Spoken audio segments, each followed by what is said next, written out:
Guys, next gen is here. Well, sort of. Next week. We're really close.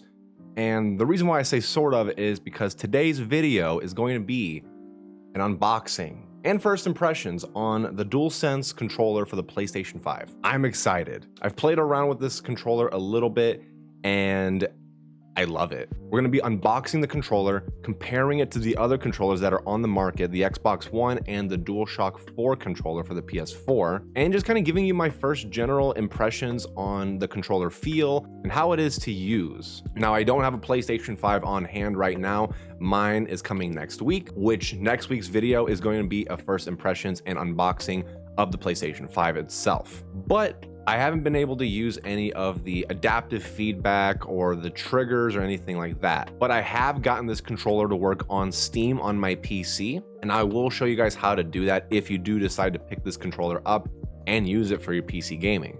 So if you liked the video, give it a like down below, and if you're not subscribed to the channel yet, hit that subscribe button. It shows me that you guys like tech reviews and streamer help videos, and you guys want me to make more videos like this for you. And guys, I stream live on Twitch every Tuesday, Thursday, and Friday from 12 to 4 Central Standard Time.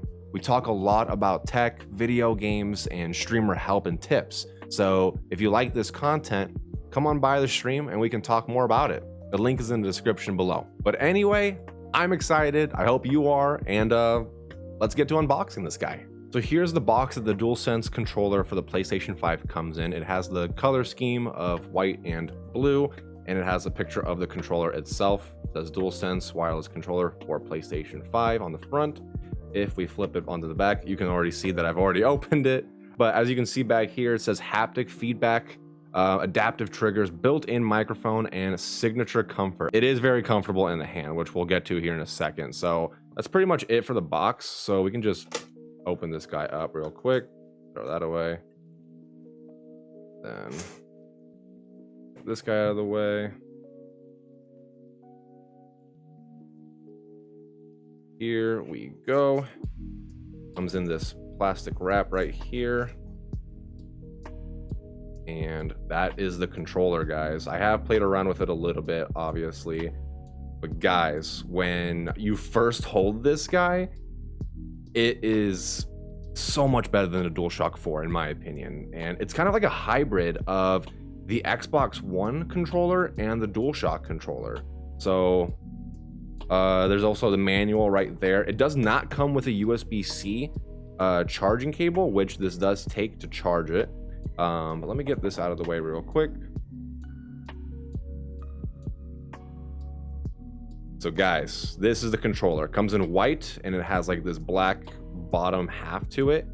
The D-pad is all one part, so it all moves together. You've got the analog sticks, which actually feel very premium when you move these around. Like there's a little bit of tension to them.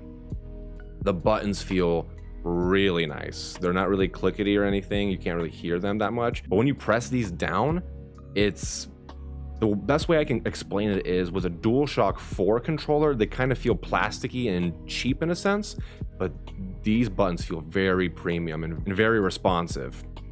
You got the PlayStation logo right here where when you press it, the light comes on. You've got a little speaker right there, and then you have a little indicator right here to mute your microphone, and then you have a microphone jack at the bottom.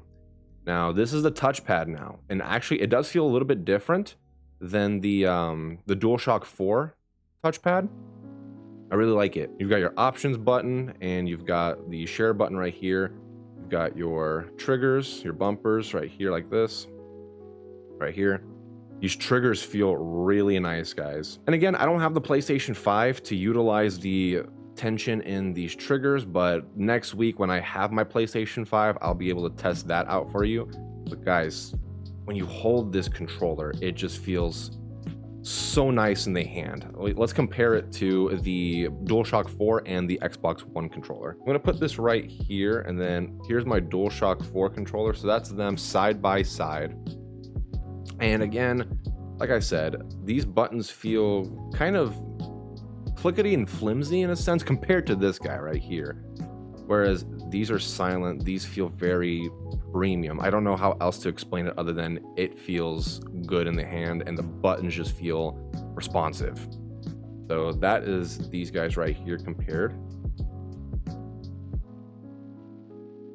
And now I'm going to grab the Xbox One controller and put those side by side. So this is the Xbox One V1 Elite controller.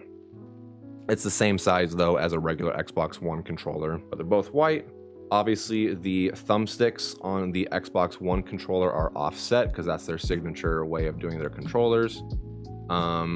This guy's obviously heavier just because it's the Elite controller, but honestly, the DualSense controller compared to the DualShock controller is heavier, but it's lighter than the Elite controller. So it's like a hybrid. Like I said earlier, this is like the hybrid controller in my opinion.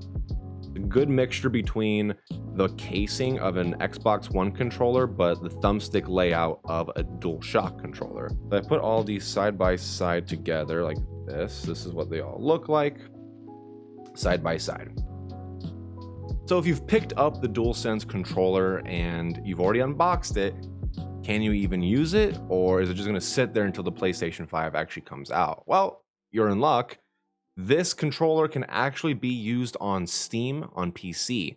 Now, for some reason, I tried connecting this to my PlayStation 4 and it doesn't recognize it. But weirdly enough, on Twitter, I've been seeing people being able to connect this controller to a Switch. Now, you do need an adapter to do that, but it's just weird to me that it can work on a Switch, but not a PlayStation 4. But the setup for Steam is actually really easy, and I'm about to show you how to do that. So before you do that, make sure you have a USB-C cable. I'm using the Nintendo Switch Pro controller cable connected to my PC to use it. All right, guys, so once you're in Steam, just go over to the top left and go to Settings, and then go over to where it says Controller. And then here you're gonna wanna click on General Controller Settings. So once you're in the controller settings, down where it says Detected Controllers, it'll come up as Wireless Generic Controller.